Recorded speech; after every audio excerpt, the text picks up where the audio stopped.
Давайте начнем наше мероприятие. Назначено для неширокого круга профессионалов.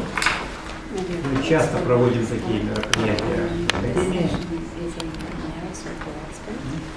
Сейчас нашим гостем является очень известный американский философ, профессор Стивен Эванс. Он работает в университете Бейлора, это старейший университет штата Техас, порядка 15 тысяч студентов. Это христианский университет. Там могут учиться христиане различных конфессий, преимущественно, конечно, традиционные для Соединенных Штатов баптисты, хотя учатся и католики, и православные. Там довольно большое отделение философии, 22 профессора и порядка 100 студентов и свыше 30 аспирантов. Довольно много. И тема выступления, да, есть и теологический факультет, его даже больше философского, что не может не радовать.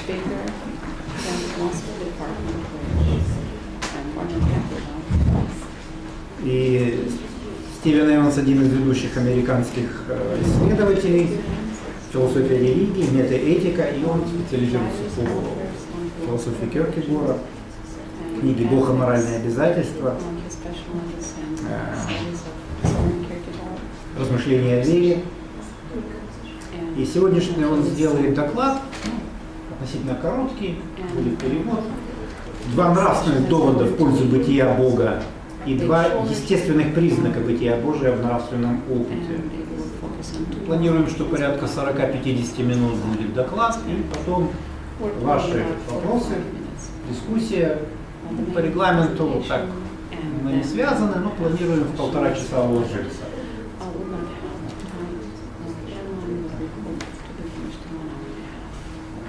Ну и я призываю господина Эванса чувствовать себя свободно. Здесь все, если не друзья, то единомышленники. У нас многие совпадающие интересы. Уровень профессорский, аспиранты также присутствуют. Так что, пожалуйста, вам слово. Если будет душно, коллеги, видите, мы можем и включено, потому что все-таки сейчас на Фонтанке довольно-таки шумно, если мы откроем. А если включено, тогда надо будет закрыть балкон. Просто сами начнутся корабли тут плавать, радостные всякие крик, шум.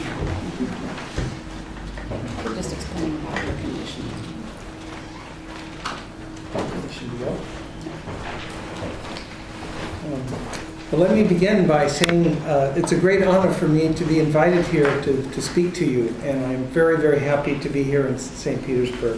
Прежде всего хочу сказать, что я очень рад быть здесь сегодня с вами. Для меня большая честь перед вами выступать и большое счастье быть в Санкт-Петербурге.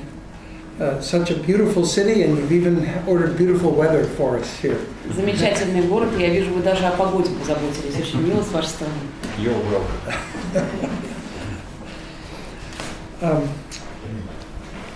I'm going to begin by saying some things about philosophy in the U.S. Я вначале немножечко скажу вообще о философии в Соединенных Штатах Америки. As probably many of you know, philosophy in the U.S. is divided between what is often called analytic philosophy and what is called continental philosophy.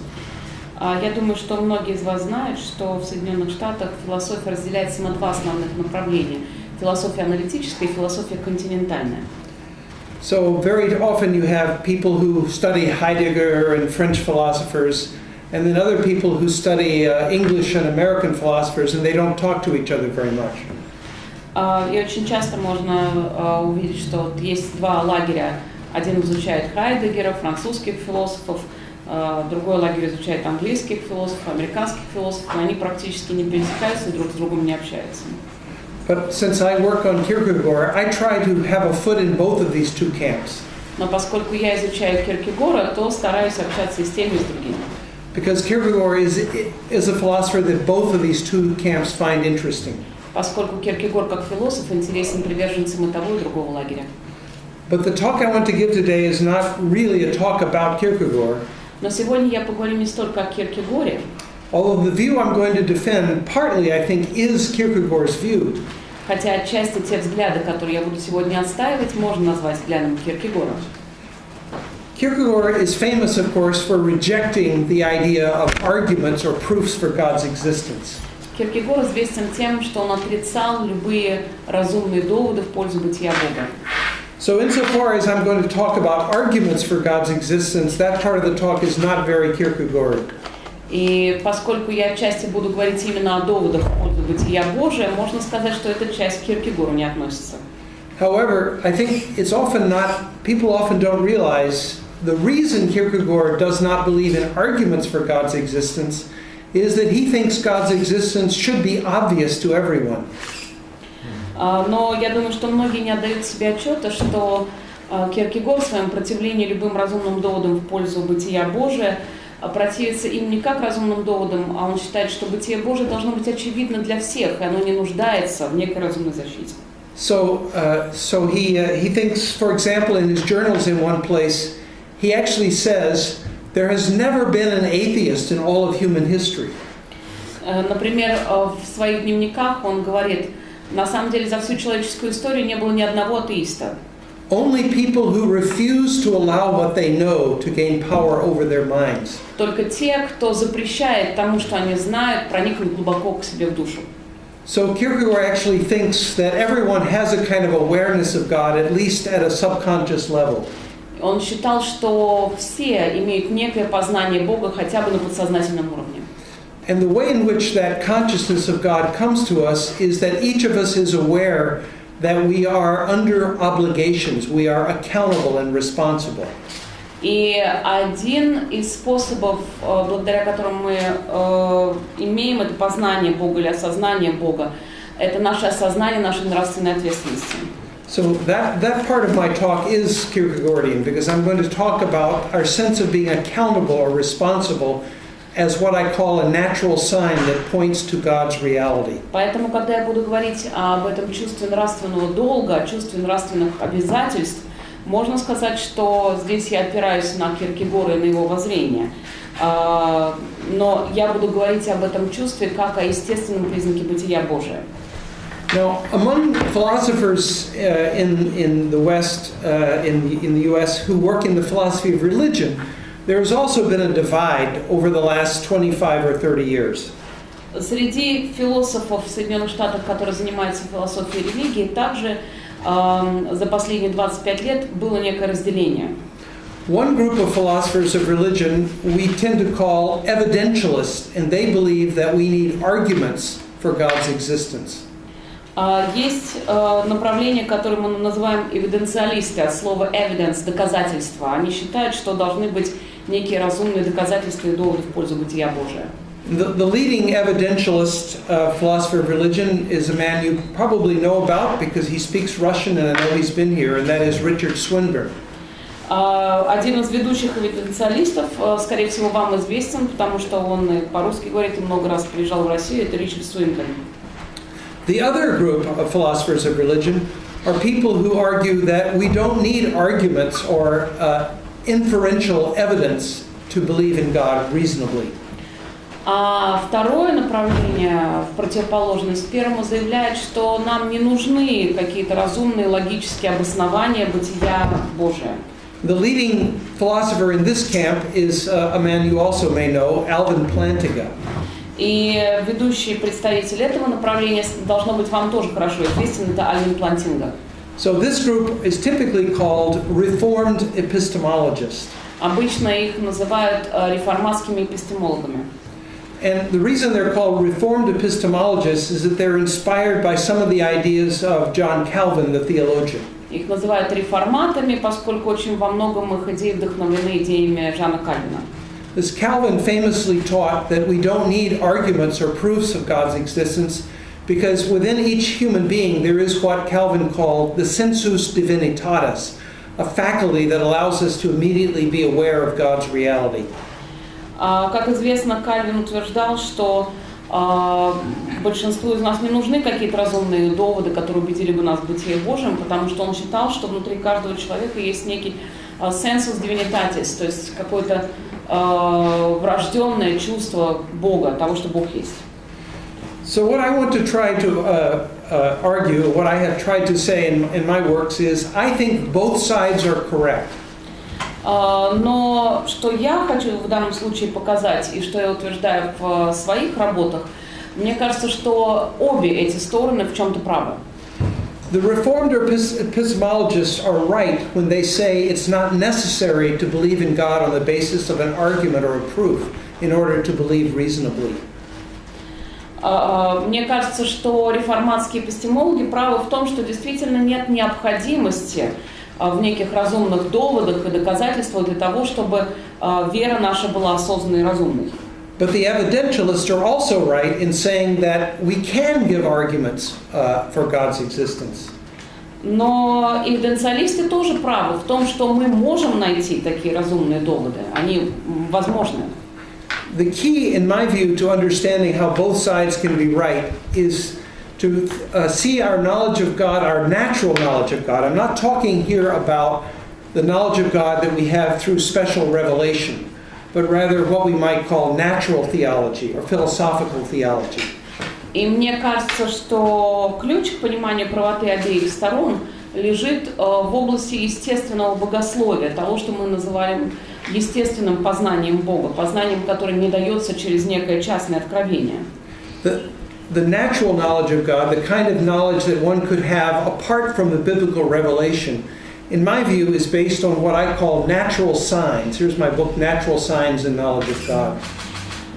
И вот это естественное познание Бога, познание вне библейского откровения, возможно благодаря тому, что я называю естественным признаком бытия Божия. Этому я посвятил свою книгу «Естественные признаки познания Бога». Natural signs are things that God has placed in the world or in our experience that naturally, you might say, spontaneously direct us towards God.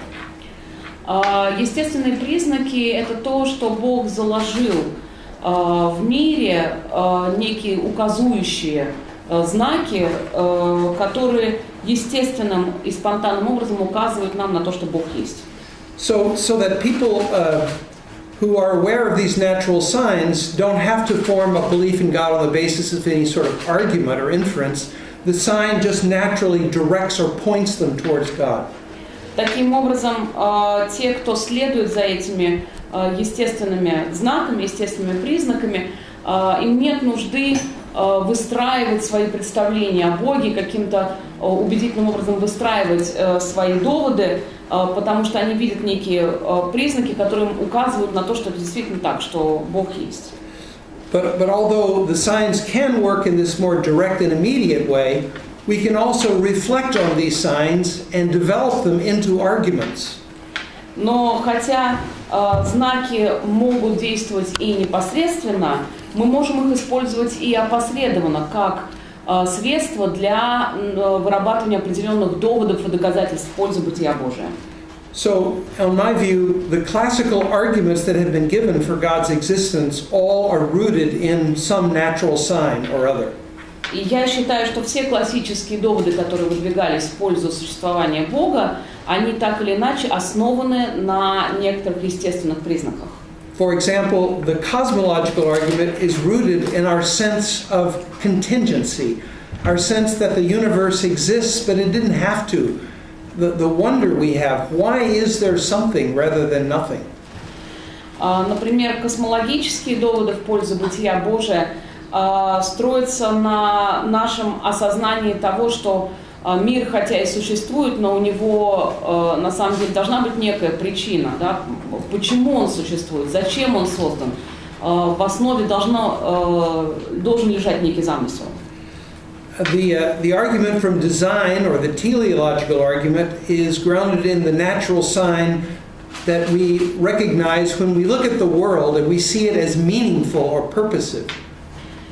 А телеологические наши доводы строятся на том, что мы видим, что мир создан разумно и упорядоченно. There are many other natural signs. For example, the sense of gratitude we have for being alive. А есть и другие естественные признаки. Среди них можно назвать ощущение благодарности за то, что я живу. You know, they sometimes say that an atheist's worst day is when he feels grateful for being alive but doesn't know whom to thank. Некоторые говорят, что самый худший день наступает для атеиста тогда, когда он благодарен за то, что он жив, но не знает, кому он благодарен. But today I want to talk about some natural signs that I think occur in our moral life, in our moral experience. А сегодня я хотела бы поговорить об этих естественных признаках из области нашего нравственного опыта, нашей нравственной жизни. So I'm going to focus on two different natural signs. One is our sense of being morally accountable or responsible. Я хотела бы поговорить о двух таких признаках. Во-первых, наше ощущение нравственного долга или нравственных обязательств. And the other is our sense that human persons, just as human persons, have intrinsic dignity or worth. А другое – это наше ощущение, что у человека, у самого по себе есть значимость, есть человеческое достоинство. So, on my view, both of these can give rise to arguments for God's existence. Я считаю, что оба эти знака могут быть использованы в качестве почвы для доводов в пользу бытия Божия.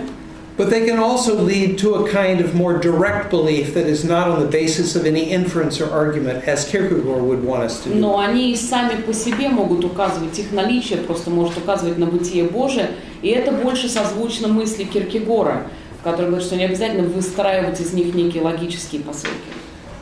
I've been working on this for the last few years, and I will give one reference since I won't have very much time today. I've recently published in an online internet encyclopedia called the Stanford Encyclopedia of Philosophy. It's the best in English language, the best philosophical encyclopedia, the Stanford Encyclopedia of Philosophy. I've recently authored the article on moral arguments for God. Мне хотелось бы сейчас сказать, я последние несколько лет занимаюсь этим вопросом, и сейчас хотелось бы дать ссылку на одну из моих работ. Я не так давно закончил работу над статьей в Стэнфордской онлайновой энциклопедии философии. Это самая крупная энциклопедия по философии, которая имеется в Соединенных Штатах. И я написал там статью по их просьбе именно нравственные доводы в пользу бытия Божия. Кстати, есть версия для iPhone и для iPad. There is iPhone and iPad version of that.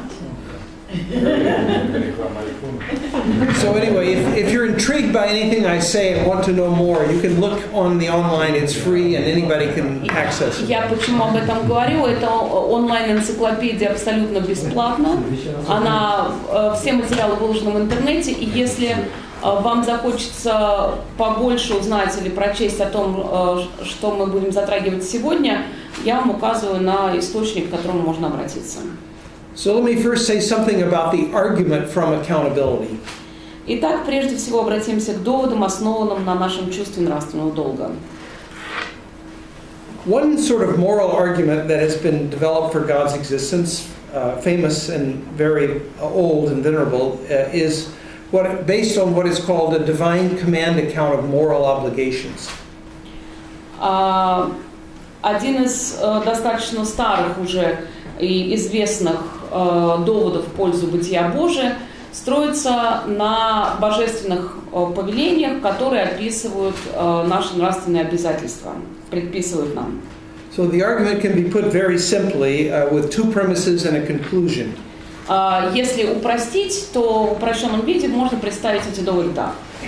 If there are objective moral obligations, then God must exist. Первая посылка. Если есть объективные нравственные обязательства, то значит Бог существует. But there are objective moral obligations. Вторая посылка. Существуют объективные нравственные обязательства. So God must exist. Следовательно, вывод: Бог существует. Of course, Dostoevsky is famous for having developed a version of this in his great novel, The Brothers Karamazov. Разумеется, здесь может прийти на память Достоевский и то, как он обратился к этому доводу в «Братьях Карамазовых». As Ivan Karamazov says, if there is no God, then everything is permitted. Когда Иван говорит, если Бога нет, то все позволено. So, in effect, Dostoevsky, his character at least, was committed to a divine command account of То есть morality. здесь как раз мы видим тот самый довод. Если есть вот эти сдерживающие нас нравственные обязательства, да, то Бог есть, выраженные как бы апофатически. So, of course, divine commands accounts of morality are philosophically controversial. Разумеется, эти доводы противоречивы с философской точки зрения. But in one of my very recent books, God and Moral Obligation, I take on the task of defending such a view against all these secular philosophical rivals. Но в одной из своих книг «Бог и нравственные обязательства» я как раз беру на себя задачу отстоять эти доводы и рассмотреть все опровержения, которые выдвигаются со стороны светских философов. And I certainly won't have time this afternoon to develop all the things that I say in that book. Разумеется, у меня сегодня не хватит времени для того, чтобы полностью рассказать вам содержание книги. But here are the elements of the kind of defense of a divine command theory that one must give. Но, по крайней мере, некоторые элементы я осветить смогу, какие можно привести доводы в защиту. First, one needs an account of why God's commands create moral duties. That is, we have to have some account of why God should be obeyed. Во-первых, можно задаться вопросом, а почему божественное повеление, божественное установление становится для нас нравственным долгом? Почему мы обязаны им подчиняться? And in the book, I argue that God should be obeyed not because He is all powerful and we are afraid of Him, but because He is all good and He has created us and we owe our very lives to Him. И я на это отвечаю тем, что Богу стоит подчиняться не из-за того, что Он всемогущий, и, следовательно, мы Его боимся и мы Ему подчиняемся, а из-за того, что мы прежде всего видим Его как Бога благого и любящего, которому мы, подчиняясь которому мы поступаем себе во благо. Secondly, what one needs is to show how seeing moral obligations as God's commands explains the features of moral obligations. А во-вторых, можно увидеть, каким образом, рассматривая эти нравственные постулаты как божественное установление, мы можем действительно проникнуть в их сущность. For example, on my view, moral obligations are objective. That is, we can be right or wrong about what our moral obligations are. Я, например, считаю, что нравственные обязательства объективны, и мы можем быть правы или мы можем заблуждаться в отношении их. Moral obligations are overriding. That is, they take precedence over other kinds of reasons we have for actions. Они имеют первостепенное значение, то есть они первичны по отношению к другим соображениям.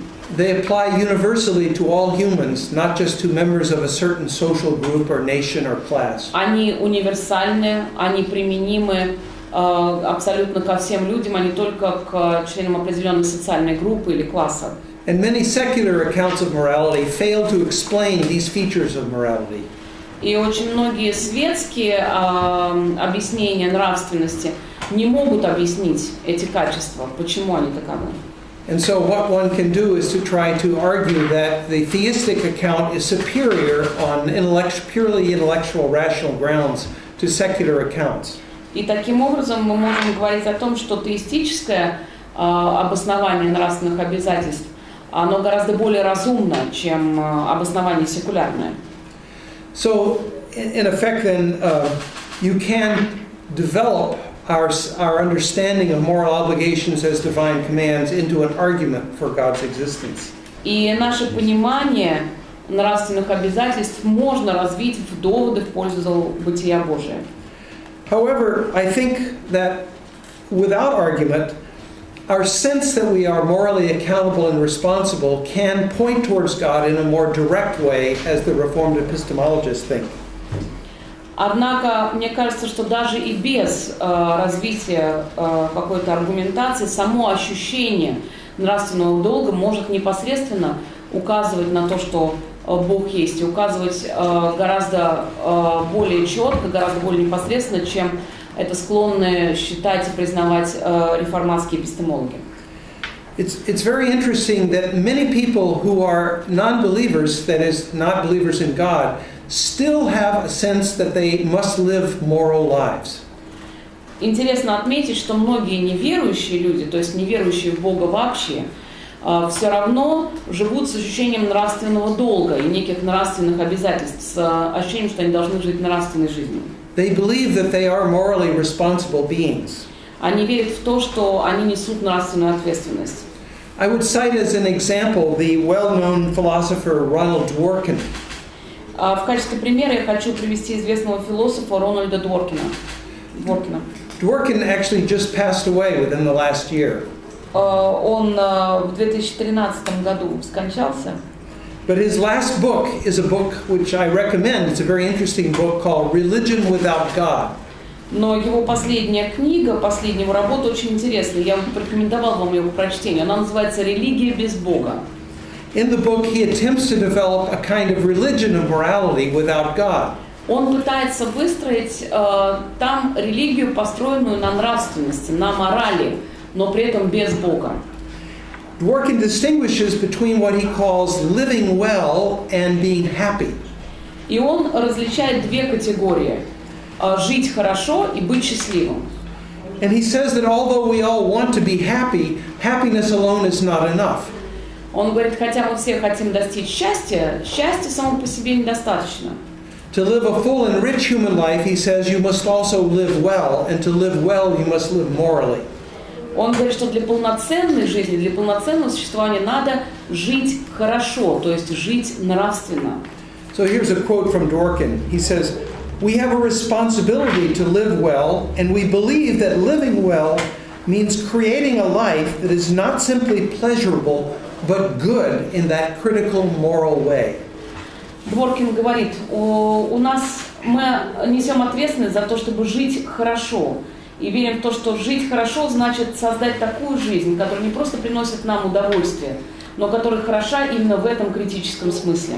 So Dworkin says we're responsible for living well. Итак, Дворкин говорит, мы ответственны за то, чтобы жить правильно, жить хорошо. But how do we explain this idea of being responsible? Но как мы можем объяснить эту ответственность? Dworkin rejects the view that you sometimes find among contemporary Kantian philosophers, not Kant himself, but contemporary Kantians, who say that we are responsible to ourselves. Дворкин отрицает тот взгляд, который характерен для современных кантианцев, не для самого Канта, а именно для его нынешних последователей, что человек несет ответственность перед самим собой. Dworkin says, no, we're not responsible to ourselves, because if we were responsible to ourselves, we could release ourselves from the obligation. Дворкин говорит, нет, нельзя считать, что мы несем ответственность перед самими собой, тогда мы могли бы снять с себя эту ответственность. А фокус-то в том, что мы не можем ее с себя снять. So in the end, Dworkin says he can't really explain why we are responsible. И в конце концов Дворкин заявляет, что он не может окончательно объяснить, почему мы не ответственны. He says our responsibility simply stems from the bare fact that we exist as self-conscious creatures. Он говорит, эта ответственность покоится на том факте, что мы существуем как сознательные существа. But I would argue that that's not a real explanation at all. Но я бы усомнился в подобной аргументации. It doesn't follow from the fact that I exist or that I'm conscious that I'm responsible or accountable. То, что я существую или то, что у меня есть сознание, далеко не означает, что я, следовательно, должен нести ответственность. So I would argue that Dworkin is here aware of this natural sign for God, but he is committed to an atheistic ideology, and so he refuses to allow the sign to direct him properly. Я думаю, что Дворкин здесь осознает, он ощущает, что он имеет дело с естественным признаком, указывающим на бытие Божие, на то, что Бог все-таки есть. Но, как убежденный атеист, он отказывается истолковывать этот признак таким образом. So I'm going to shift gears now. That's all I want to say about accountability or responsibility. Итак, я немножечко здесь ускорюсь и перейду уже к другой теме. Instead, I want to move now to my second topic, which is moral arguments that have as their starting place our sense that human persons have a kind of intrinsic value or dignity or worth. Сейчас я перейду ко второму аргументу, который покоится на ощущении, что каждый человек значим сам по себе. У каждого человека есть человеческое достоинство. I'm sure you're aware that Immanuel Kant famously said, in one of his forms of the categorical imperative, he famously said that we must treat every person as an end and never solely as a means. Я думаю, что вы все знаете категорический императив Канта, и как в одной из формулировок он говорит, что мы должны относиться к человеку как к самой цели, а не как к средству достижения наших целей. The idea that human persons have a special dignity is also enshrined in the United Nations Declaration of Human Rights. И идея о том, что у каждого человека есть собственное достоинство, лежит в основе Декларации прав человека Организации Объединенных Наций. Even the Humanist Manifesto, which was written by a group of atheists, so about 40-50 years ago, the Humanist Manifesto also affirms that humans have this sort of special dignity or worth. И даже манифест гуманистов, который был составлен где-то 50-60 лет тому назад, и составлен был атеистами, все равно признает, что у каждого человека есть собственная значимость и есть человеческое достоинство.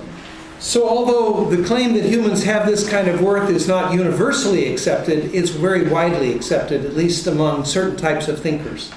И хотя этот постулат принимается не повсеместно, не всеми, но тем не менее мы можем с уверенностью сказать, что он принимается большинством мыслителей.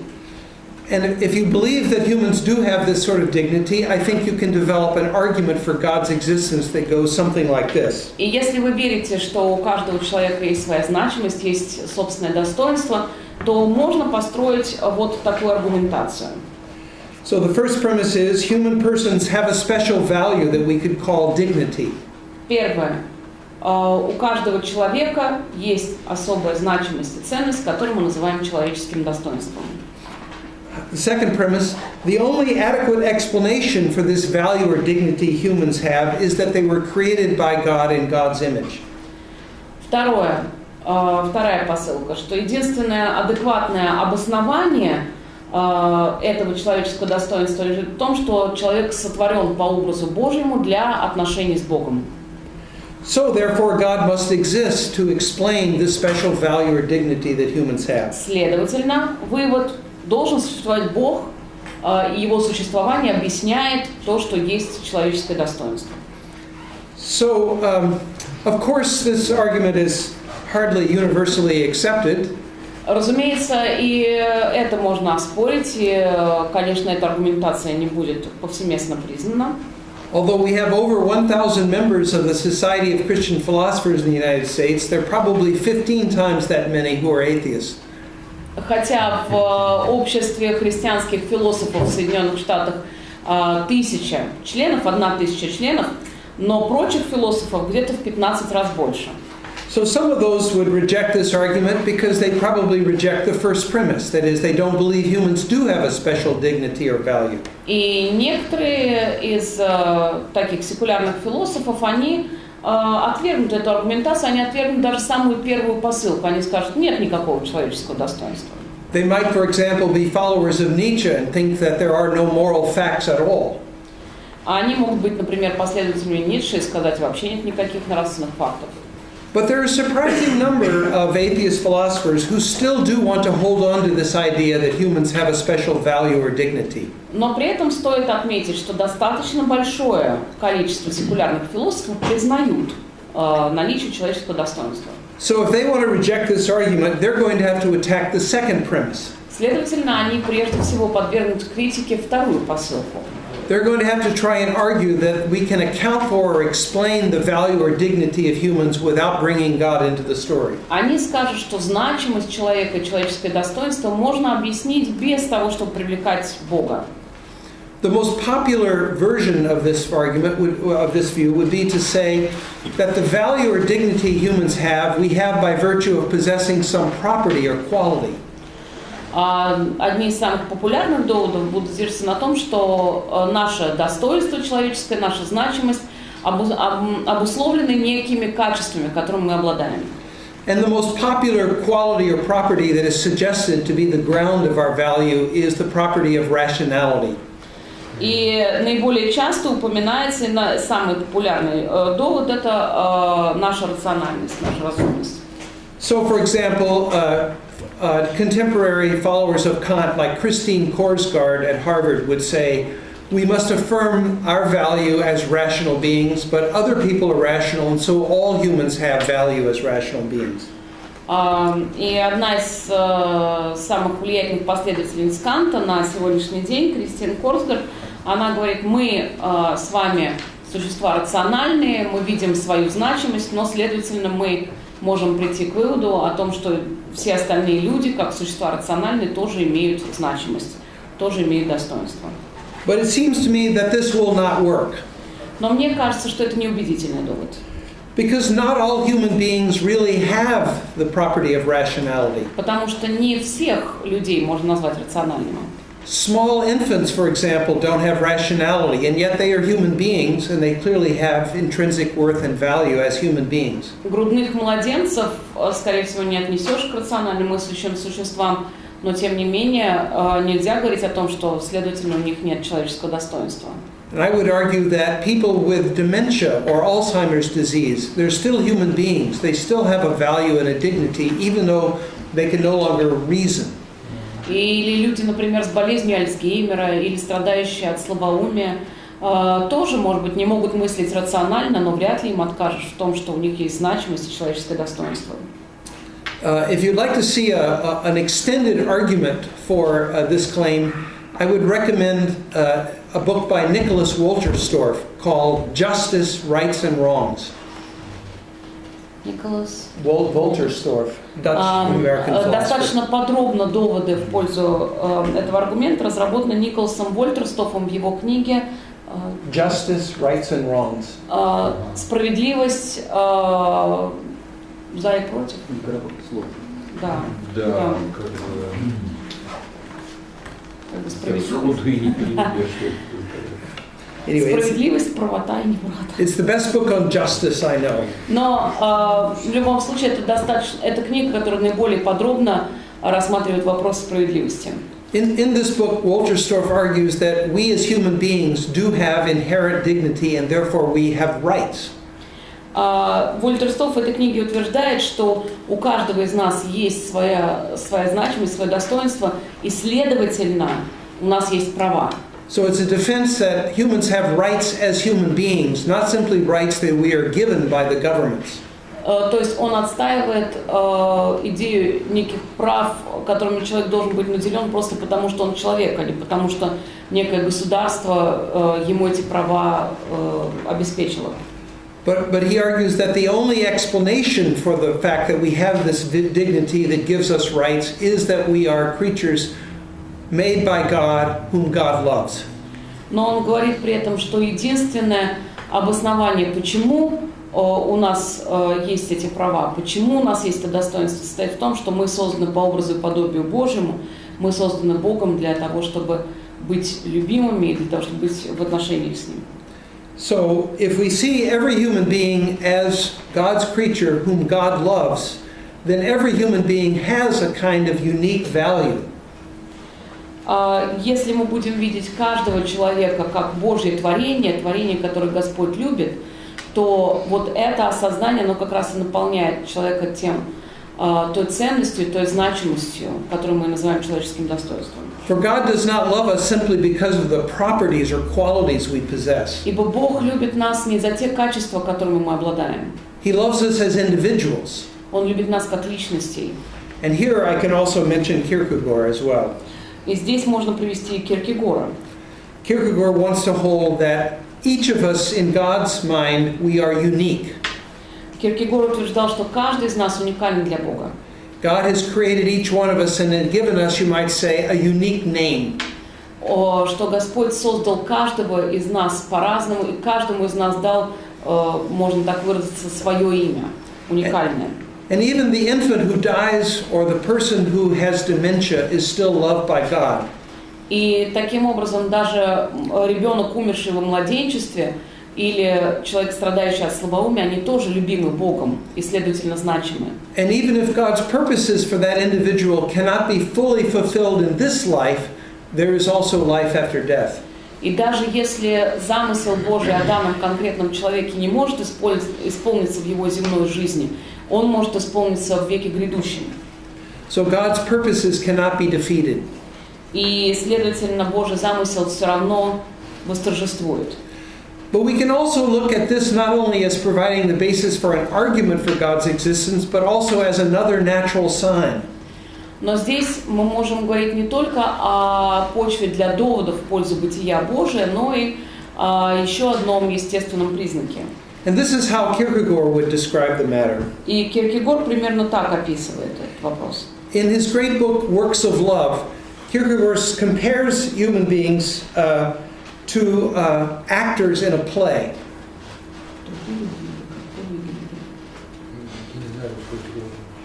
В своей книге, я, может быть, ошибусь в названии, «Труды любви», «Труды любви», Кierkegaard сравнивает людей с актерами, играющими в пьесе. So in the play, one actor may play a king and another actor may play a beggar. Он говорит, в пьесе один играет короля, другой играет нищего. But when the show is over, they take off their costume and they're all human beings. Но когда представление закончилось, они снимают свои костюмы, и они на равных, они все люди. So Kierkegaard says, whatever roles we play in life, in existence, И Кierkegaard говорит, какие бы роли мы ни играли в этой нашей земной жизни, in the light of eternity, we are all human beings. в свете вечности мы прежде всего люди. He compares human beings to some expensive pieces of paper, stationery. Он сравнивает людей с дорогой пишущей бумагой. He says, take a bunch of these sheets of expensive stationery and write something different on every sheet of paper. Он говорит, возьмите стопку дорогой пищи бумаги, на каждом листе что-нибудь напишите, что-то совершенно разное. It looks as if they're all different. Может показаться. Hold each piece of paper up to the light, you will see the watermark. Но если посмотреть каждый из этих листов на свет, то вы увидите одинаковые водяные знаки. Kierkegaard says that's what it is for human beings. The watermark is God's image in us. И Кierkegaard говорит то же самое с человеком. И этот водяной знак – это образ Божий в нас. But we can only see that watermark when we look through the light of eternity. Но он нам виден только в свете вечности. So seeing human beings in this way is not easy, or perhaps not natural. И таким образом видеть человека нелегко, и, может быть, даже не вполне естественно для нас. But when we see human beings in this way, we are literally seeing human beings as made in God's image, and therefore as things that point to, direct us to God. Но когда мы воспринимаем человека таким образом, мы его воспринимаем как образ Божий, как нечто, что указывает нам на Бога. So the perception of the value and intrinsic dignity of humans is a kind of perception of humans as made by God and loved by God. Поэтому это ощущение того, что у человека есть ценность, есть достоинство, это ощущение того, что человек создан Богом, что человек Божье творение.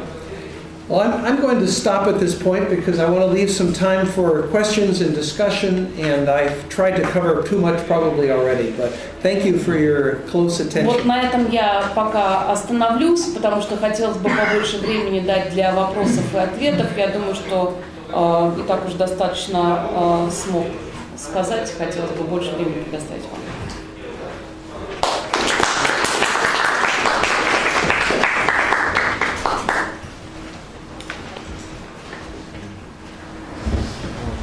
Я бы хотел спросить, кто из русских христианских философов в настоящее время известно больше и больше почитаем философами и богословами в Соединенных Штатах?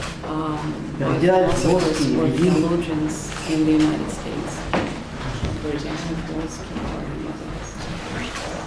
I'm afraid the ones I'm aware of are older. Berdaev, Shestov. I don't really know very much about contemporary Russian philosophy. Я не могу сказать о современной российской философии. Конечно, те имена, которые мне приходят на память, это как бы старая школа. Бердяев, Шестов. I apologize for my ignorance. Поэтому простите мне мое невежество.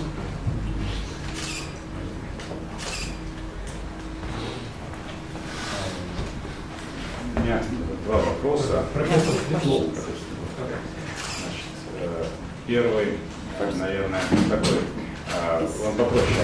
Как вы думаете, всегда ли человек в своей истории обладал чувством этих двух признаков бытия Бога в том виде, как мы его обнаруживаем сейчас? Ну, например, скажем, в эпоху третьей династии Ура или в Китае в эпоху Инь. Точно так же ли чувствовал человек свою ценность и ценность другого человека и моральное обязательство? Или что-то было другое? Very good question. Хороший вопрос. And I would say, for most of human history in most cultures, Я бы сказал, что для большей части человеческой истории, для большего количества культур, this kind of awareness was not present. Мы не видим этого ощущения, этого осознания. However, I think in many cultures, when the wisest of people have recognized something like this, Однако, мне кажется, что во многих культурах можно увидеть тех мудрецов, которые увидели эти зерна.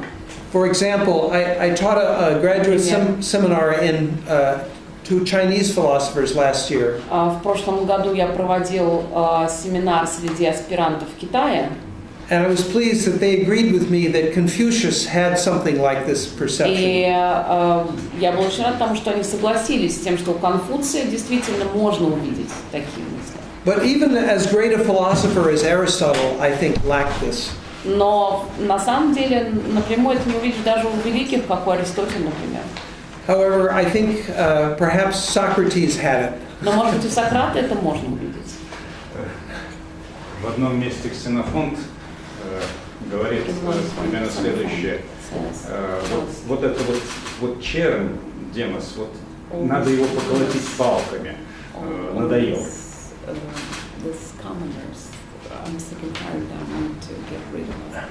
И, скорее всего, это близкое свидетельство, так что Сократ при всей его близости к христианству, да, вот такой вот христианин до Христа, все-таки не совсем соответствует этому критерию. I won't go to the mat for Socrates. Я даже не буду отстаивать. И я сразу скажу, что я скорее сторонник вашей точки зрения. Но ведь, заметьте, у нас есть признаки, знаки, да? Знаки, которые не могут не быть предметом толкования. А результаты интерпретации это, ведь и в нашей культуре мы можем встретить натуралистические интерпретации, когнитивистские, не обязательно религиозные, целый спектр интерпретаций. Признают бытие этих знаков, но интерпретируют совершенно по-разному.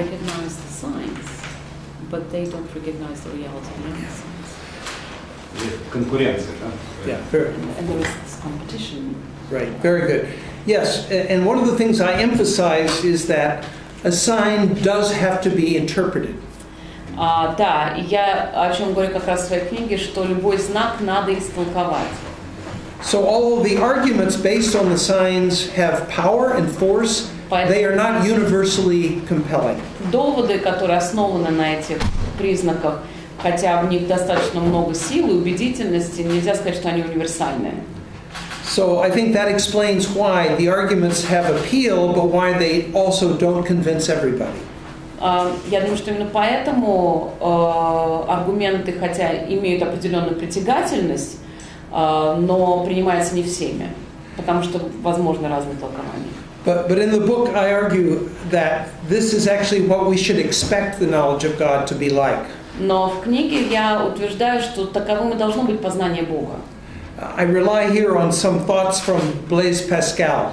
И здесь я опираюсь во многом на Паскаля.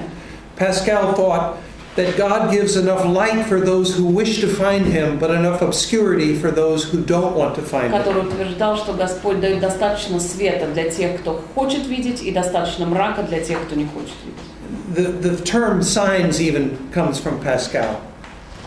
И даже само понятие знаков я заимствую у Паскаля. Although it's also used by Thomas Reid, the Scottish philosopher. Хотя это же понятие используется Томасом Ридом, шотландским философом. So I'm agreeing with you. Поэтому да, я согласна с вами.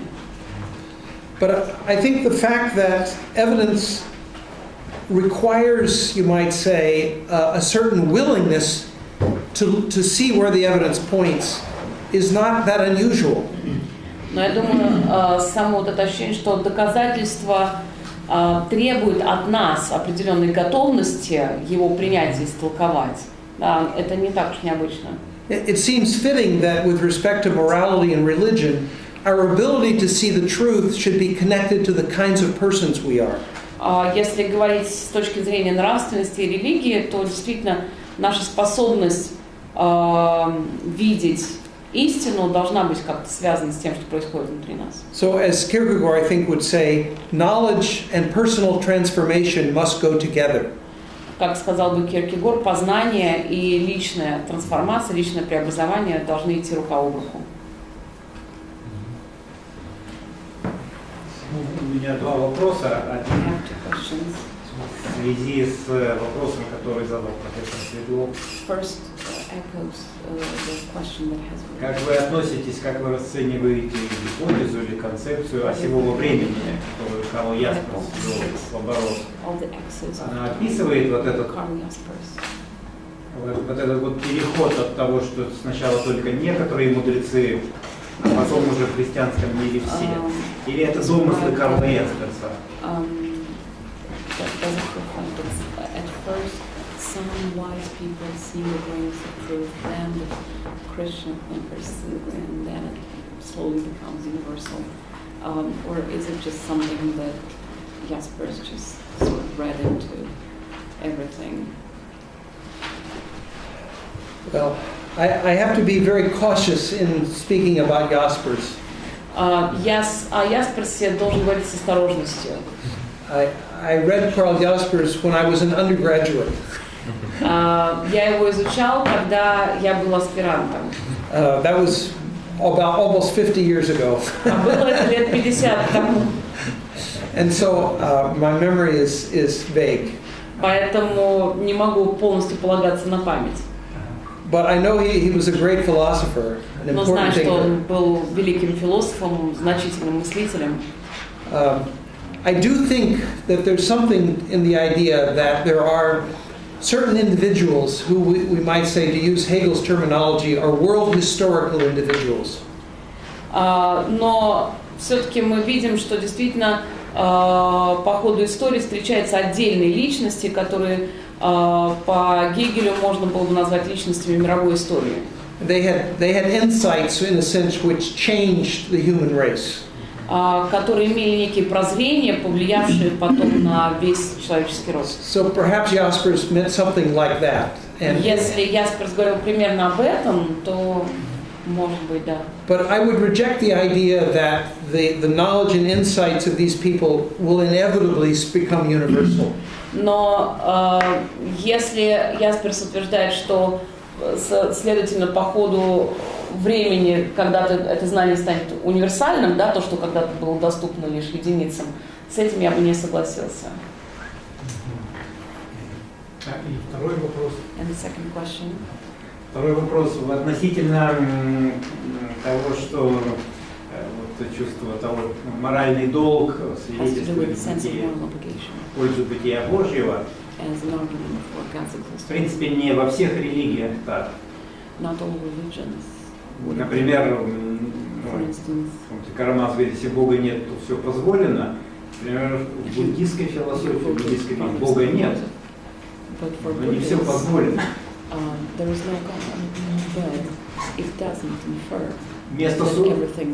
Вместо персонального судьи занимает карма. Так что как бы все позволено, но лучше этого не делать. Может быть, мы можем объяснить это кармическими зависимостями.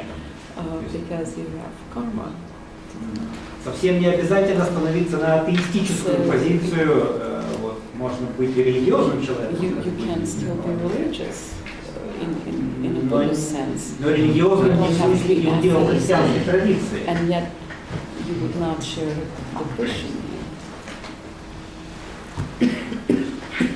Of course, there are people who believe in moral obligations and even in a kind of responsibility without believing in God. Разумеется, есть те, кто верит в наличие нравственных обязательств, при этом не веруя в Бога. Not only the Buddhists, but also people like Dworkin, and I know many other philosophers in the U.S. who are atheists who would be there. Не обязательно буддисты, но и такие философы, как Дворкин и другие известные мне секулярные философы, неверующие, при этом считают, что у нас есть нравственные обязательства. But I frankly, I don't think Buddhist metaphysics is very good metaphysics. Но на самом деле я не считаю буддистскую метафизику достаточно убедительной. The reason why is it seems to me they're positing karma as some sort of brute fact about the universe. Мне кажется, они в карме видят какой-то жестокий факт, который просто существует. But it seems utterly surprising that the universe should have something like karma. И при этом достаточно удивительно, зачем во Вселенной должна быть карма? Откуда? Зачем? And it seems to me that if there is something like karma, the best explanation of karma would be that the universe is created by a moral being who is a judge. И мне кажется, что если пытаться объяснить существование кармы, все равно рано или поздно придешь к образу Бога, который судья и который установил карму. So that's just I just don't think that as philosophy that works very well. There are other problems I have with Buddhism. Мне кажется, что с точки зрения философии там неубедительно. Interestingly enough, also, I would just say, visiting some Buddhist temples in China, I was struck by the fact that although we are told academically that Buddhism doesn't involve belief in God, Но интересно отметить, когда я посещал буддистские храмы в Китае, хотя мы в литературе все читаем, вот буддизм отрицает всякую веру в Бога, в личного Бога. when I visited the Buddhist temples, I saw many people praying. Посещая буддистские храмы, я видел, как многие люди молятся. Praying and pouring out their hearts. Молятся, изливают душу. So I think popular Buddhism often has something like a belief in God, even if academic theoretical Buddhism does not. Поэтому я думаю, на популярном уровне все равно какая-то зачаточная хотя бы вера в Бога присутствует. Пусть ее даже нет на книжном уровне. Just as popular Hinduism often includes a very strong notion of bhakti or devotion to God. Точно так же, как и в популярном индуизме, очень часто встречается бхакти, поклонение Богу. Which is quite different from the kind of austere versions of Hinduism that we often find in academic circles in the West. Сильно отличающийся от сурового индуизма в том виде, в каком его представляет научное сообщество на Западе.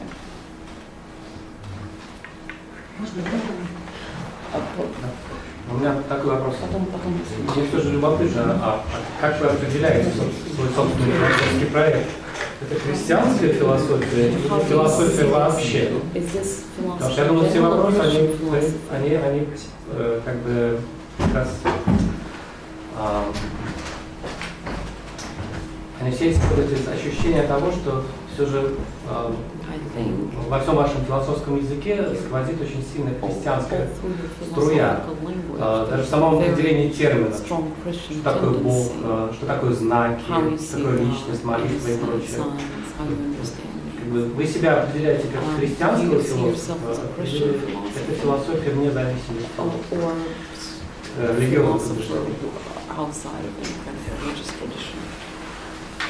My own view of philosophy is that we philosophize as persons. Мое собственное видение философии состоит в том, что мы философствуем как люди. And we bring to philosophy all of ourselves. И каждый из нас привносит в философию все, что у нас есть внутри. It used to be thought that philosophy was something that required a kind of strict objectivity. Раньше считалось, что для философии нужна строгая объективность. So if you want to be a philosopher, you must forget that you are a man or a woman. И если ты хочешь быть философом, например, надо забыть, мужчина ты или женщина, надо объективно подходить. You must forget if you are American or a Russian. Надо забыть, американец ты или россиянин. You're supposed to be the embodiment of pure reason. Ты должен быть воплощением чистого разума. But I don't think any of us are the embodiment of pure Но reason. я не думаю, что кто-то из нас является воплощением чистого разума. So I think it's better to, in a sense, honestly confess that we all have, you might say, our subjectivity that shapes the way we do philosophy. Поэтому лучше будет честно признать, что у каждого из нас есть вот тот субъективный элемент, который отражается на нашей философии. But insofar as I'm a philosopher, although I may bring my whole self to the task, I must try to engage others who have different views. Но при всем том, что я в философию вкладываю всю свою душу и все свои убеждения, я должен думать и о взглядах и убеждениях других людей. So I see philosophy as a kind of conversation in which everyone who can participate, but if you want to talk to other people, you have to find out where they are coming from. Для меня философия – это беседа. И мы в этой беседе не только выражаем другие взгляды, но пытаемся понять взгляды других людей, понять истоки их убеждений. So we have to be able to listen as well as talk. И нам надо учиться не только говорить, но и слушать. But in the end, I have to admit that I am a situated, finite, historical being. Но я признаю, что я человек конечный, и я существую в определенном историческом контексте. As Kierkegaard would say, a poor existing being. Как говорил Кierkegaard, бедное существо. And therefore, I don't agree with Spinoza that we ought to try to see the world from God's point of view. Я не согласен со Спинозой, что мы должны пытаться увидеть мир так, как видит его Бог. Sub specie eternitatis. С точки зрения вечности.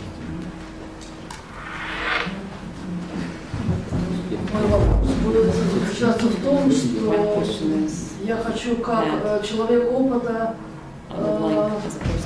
сказать, что в буддизме есть Бог, но мы называем в разных религиях Бога разными словами. Из-за этого идет непонимание. Я практикую дзен-буддизм 25 лет, а в то же время с младенчества введена в православное христианство. Я имею возможность сравнивать Бога христиан и Бога буддистов. Он одинаковый. Увидеть это можно, только поднявшись над границами не только конфессии, но и религии. Почему? Потому что в буддизме Бог называется абсолют, и люди тянутся так же, как в христианстве, к чистоте и святости. Мой вопрос заключается в том, можете ли вы осознать то, что на Земле необходимо вырабатывать общее понятие Бога для всех конфессий и религий? Или иначе мы не сделаем ни мира на Земле, не войдем в следующий цикл Земли, золотой век, рая на Земле.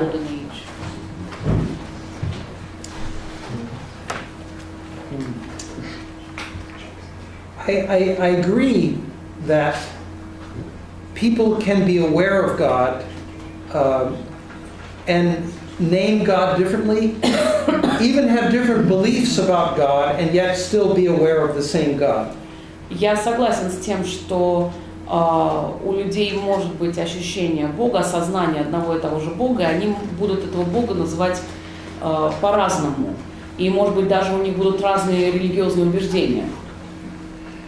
That doesn't mean that all beliefs about God are correct or true. Но это не означает, что все религиозные убеждения верны, что все убеждения касательно Бога истинны.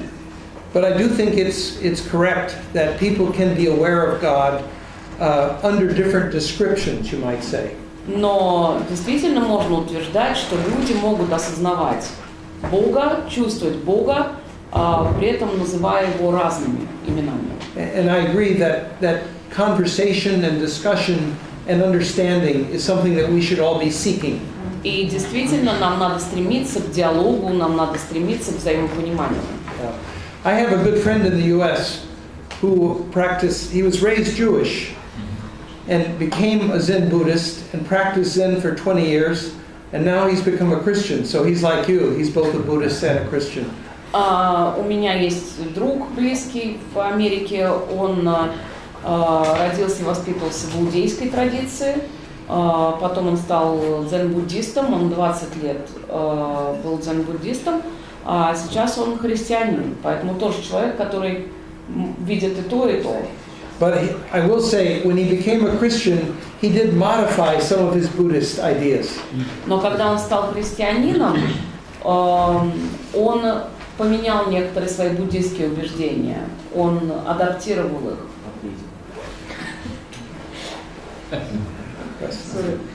Можем ли мы вернуться к западной философии, либо христианской философии? Вы были скептичны по поводу некоторых последователей Канта, современных, которые связывают проблему достоинства с рациональностью.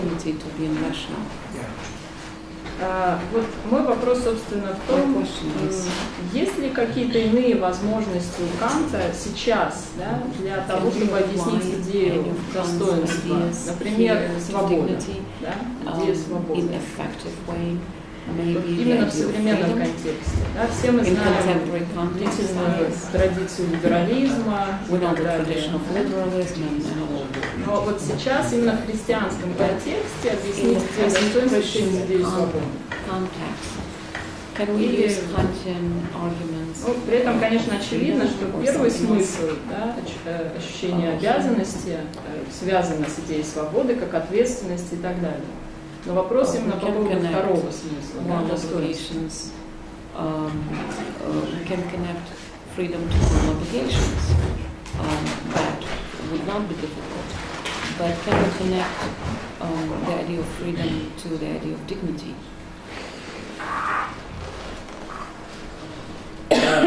Perhaps freedom and dignity may be linked, and perhaps freedom is only a part of the image of God in us. Может быть, можно найти связь между этими двумя идеями, и может быть, можно сказать, что отчасти свобода является частью образа Божьего в нас. It may be one of the ways in which we image God, because God is free. Может быть, это один из способов отражения образа Божьего в нас, потому что Господь тоже свободен. And I do think Kant can be of great value to contemporary Christian philosophy. И я думаю, что Кант может быть очень полезен для современной христианской философии. But we must have the real historical Kant, not the Kant as sometimes interpreted by secular philosophers today. Но для этого нам нужен сам Кант, а не его позднейшие секулярные толкования. Kant, for example, said, in addition to the things that he's often quoted as saying in the textbook, he also says that we must think of all of our moral obligations as divine commands. Например, Кант говорил, и это отличается от того, что чаще всего цитируется, что надо воспринимать наши нравственные обязательства как повеление от Бога. And although we as moral beings are citizens of what Kant calls the kingdom of ends, God is the head of the kingdom of ends.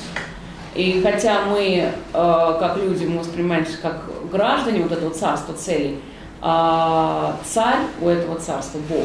Contemporary secular Kantians drop those parts of Kant out of their view. Современные кантианцы во многом опускают вот это в мысли Канта, в идее Канта. One of my good friends at Yale University is a philosopher named John Hare. Один из моих друзей, философов, он преподает в Йеле, Джон Хер.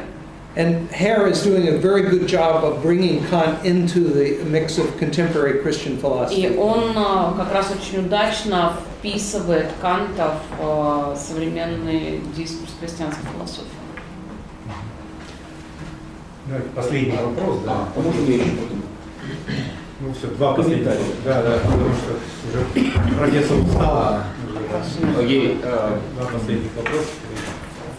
Я тоже хотел вернуться к обсуждению нравственного долга как естественного знака. А вы упомянули, что есть традиция понимать этот нравственный долг как то, что является продуктом моей разумности, моего разума. И я понимаю, какие здесь возникают дискуссии, но мне хотелось вот что спросить. Обсуждаются ли в этих дискуссиях идеи французского феноменолога Эммануэля Левинаса? Эммануэль Левинас. Так, в двух словах, да. Его идея основная в этой части состоит в том, что заповеди возникают как результат встречи с другим. То есть заповеди возникают не как то, что полагает сам человек, да, но как то, что к нему приходит от другого.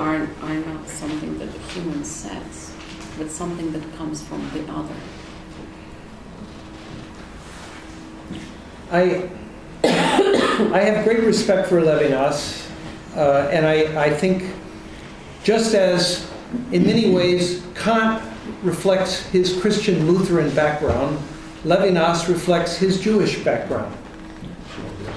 Я глубоко уважаю Левинаса и могу сказать, что точно так же, как в идее Канта отражается его лютеранское воспитание, точно так же у Левинаса видны его иудейские корни. I think a morally good person who sees other people as having dignity will, in a sense, say exactly what Levinas says. Я думаю, что любой нравственный человек, который принимает идею достоинства человеческого, будет во многом согласен с Левинасом. When I see the gaze of the other, I see someone who has a claim on me. Когда я вижу взгляд другого человека, я вижу того, кому я что-то должен. But what I guess I don't see in Levinas is how do we explain the fact that so many human beings have looked into the gaze of other people and seen only the enemy, someone who is not worth my time. Here we could think of the Nazis who said Jews aren't human beings, gypsies, homosexuals, they're not humans. It takes, you might say, a good person who sees human beings in a certain way for Levinas's philosophy to work. Но при этом как объяснить, что далеко не каждый, кто смотрит и видит в глаза и видит взгляд другого человека, осознает свой моральный долг, наоборот, очень часто человек смотрит и видит в этом человеке врага, видит того, кем можно пренебречь.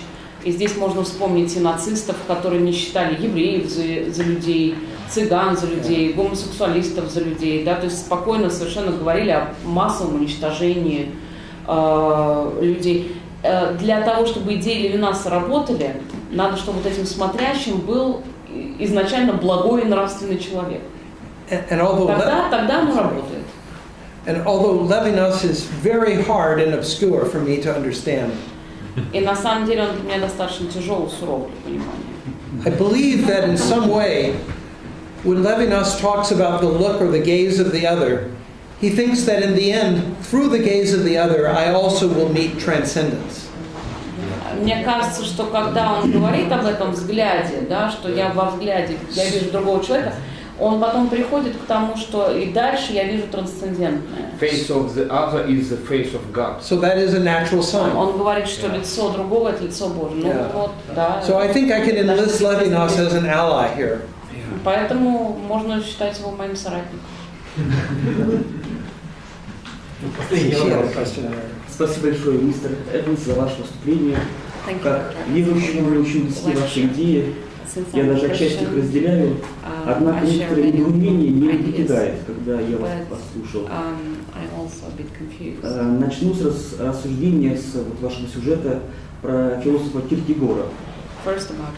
Рассуждая о том, что вот здесь вот король и попрошайка, нищий, он как бы говорит, что на самом деле их неравенство это есть иллюзия, а то, что они являются отпечатком Божьего какого-то лика, подобием Бога, это есть реальность.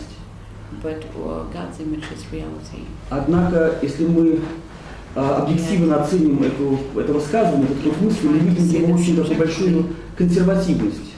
Потому что, возможно, то, что они не равны, это есть реальность, а то, что они образ Божий, это есть иллюзия.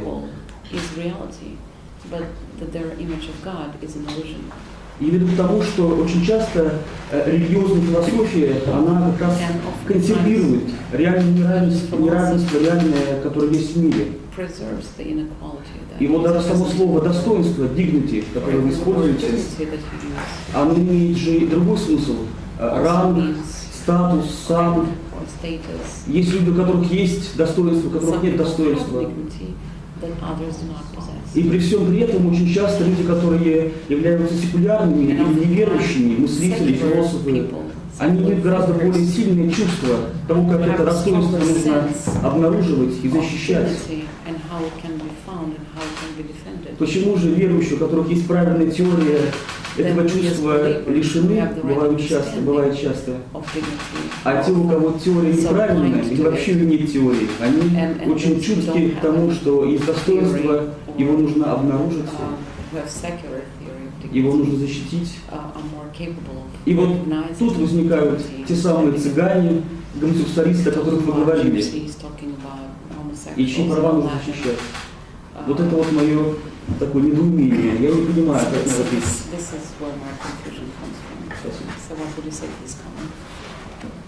Well, of course, merely having sort of religious beliefs at the intellectual level doesn't mean that one is truly, you might say, living in a godly way. Разумеется, наличие каких-то религиозных убеждений не делает человека действительно набожным и живущим в соответствии с этими убеждениями. But if I can bring back to Kierkegaard, но если вернуться к Кierkegaard'у, Kierkegaard was committed to a very deep egalitarian view of humans. Он придерживался достаточно глубоких эгалитарных позиций касательно человека. And he prided himself on, as he walked around Copenhagen, treating everyone with dignity. Even the poorest beggar that he met on the street, he would talk to. And Kierkegaard was criticized for being a, quote, class traitor. И Кierkegaard во время прогулок по Амстердаму, он гордился тем, что он с равным достоинством обращался с любыми людьми, даже с беднейшими, и за это его многие считали классовым предателем, что он нарушает границы класса. Because people of his social class were not supposed to associate with the lower classes. Потому что люди его положения не должны были так относиться к людям положения более низкого. But in Works of Love, Kierkegaard says that if you truly love your neighbor, you will not just give money to charity impersonally, but you will be personally connected to the poor. Но в трудах любви Кierkegaard говорил, что если действительно любишь ближнего, то ты не просто будешь жертвовать на благотворительность некую абстрактную где-то, но ты будешь сам участвовать в помощи ближнему. Of course, I don't mean he was a perfect human being. Я, конечно, не говорю, что он в этом совершенства достиг. He would agree that he failed to live up to his own best ideas often. И он сам говорил, что его жизнь не соответствует его идеалам. And we all do that, which is why we need grace and forgiveness. Я думаю, что это можно сказать обо всех из нас, поэтому нам нужна благодать, поэтому нам нужно милосердие. So I know religion can be misused for bad ends and purposes, and it often is. Я знаю, что религию можно использовать и во зло, можно использовать в собственных интересах, и мы это часто видим. But we still have to make a distinction between the misuse of an idea and an idea which is in a sense a pernicious or bad idea. Но при этом надо различать неверное использование или использование идеи во зло или идею, которая действительно неверна или которая действительно является злом. I grew up in the American South prior to the Civil Rights era. Я рос на американском юге еще до того, как началась большая борьба за права человека. When I was a child, I went to a church where we were taught that the races should be separated. И я в детстве ходил в церковь, где учили, что должна быть сегрегация, расы должны существовать отдельно. But when I was about 10 years old, one of my teachers showed me that that wasn't what the Bible taught at all. Но когда мне было 10 лет, один из моих учителей показал мне, что в Библии говорится совсем о другом. And within a week, my whole world turned upside За down. неделю у меня весь мир перевернулся.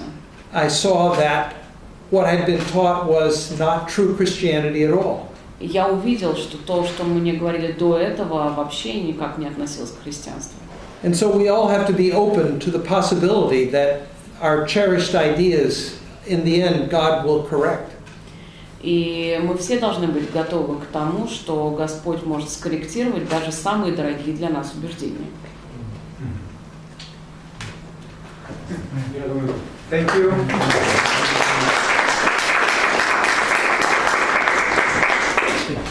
Поблагодарить профессора и также общецерковную аспирантуру и докторантуру, с которой мы сотрудничаем и которая организовала этот визит. И я надеюсь, что взаимодействие между русскими и американскими философами этим не ограничится.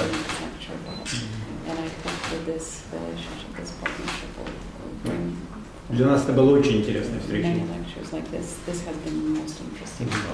Well, thank you for your wonderful questions and Спасибо за discussion. замечательные вопросы и за очень плодотворную дискуссию. Спасибо. Спасибо. А на правах рекламы я хочу сказать, что вскоре приедут сюда МФР и ряд других богословов, которые тоже, я надеюсь, выступят в стенах гостеприимной русской христианской народной.